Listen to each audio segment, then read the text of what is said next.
Nongeye kubaha ikaze kuri ya YouTube channel y'Abanyarwanda ariyo Rwagasabo News, ikomeza kugenda ibagezaho amakuru agiye atandukanye ari kugenda acaracara hirya no hino ku mbuga nkoranyambaga.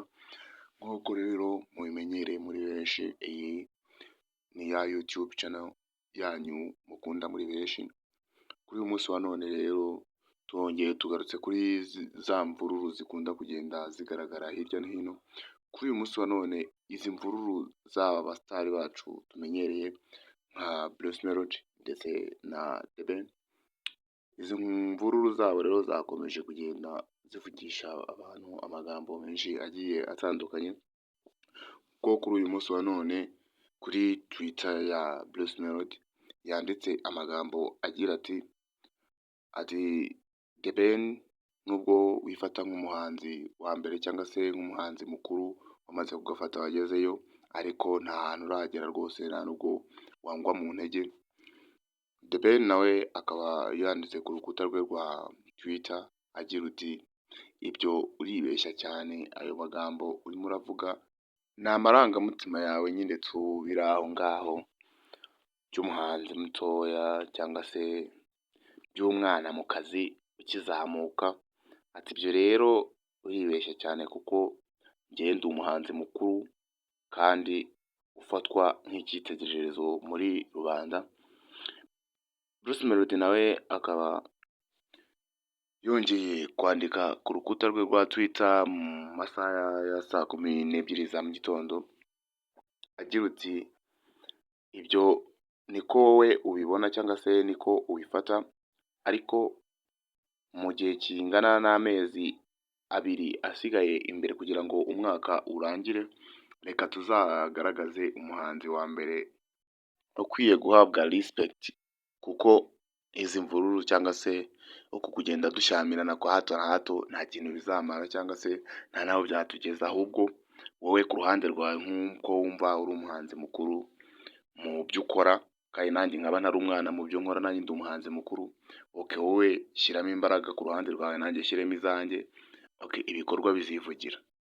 By the way, ibikorwa bizivugira, abaturage nabo ba Kamarampaka nabo barahari, bazatubwira, nibo bazafata umwanzuro wo kuvuga uti uyu muhanzi niwe wa mbere.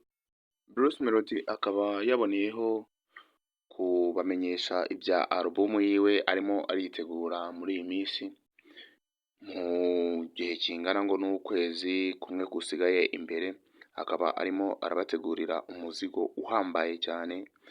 Album yiwe ikubiyemo indirimbo 11, ayo album yise Iwacu. Iyo album yise Iwacu rero akaba yayiduteguye akatumenyesha ko rwose iyo album arimo ayitegura kandi birimo biragenda neza, ko mu minsi izaza imbere rwose mva adupfundurira agaseke ku mugaragaro. Ibyo rero bikaba byateye ishyari The Ben, nawe akagira ati niba ari uko bimeze, nanjye ngiye kubategurira indi album izaza ishoreranye n'iye, kugira ngo tubashe kugaragaza icyo dushoboye, kugira ngo na rubanda rudukurikira rubone ko hari icyo dushoboye kuba twakora. Ibyo rero nk'abanyamakuru ba Rwagasabo News tukaba twaje kubona ari ibintu nyine by'agapingane byo guhangana biri aho ngaho bidafite aho bishingiye, ariko nyine tukaba twabifuriza amahirwe n'imigisha mu byo bakora, nibashyiremo courage, natwe nitwe tuzahitamo tuvuga uti koko uyu muhanzi niwe wa mbere, duce izo mpaka, kandi namwe turabizeye nk'abantu ba Kamarampaka, bityo muzadufasha kuba twaca izi mpaka ziri hagati y'aba basore bombi ari The Ben ndetse na Bruce Melody.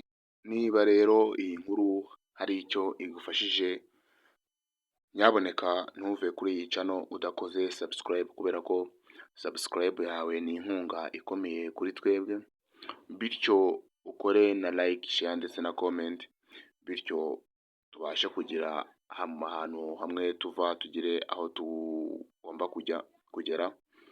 Bityo turabakunda, ibindi Imana igikomeza iduhana umugisha.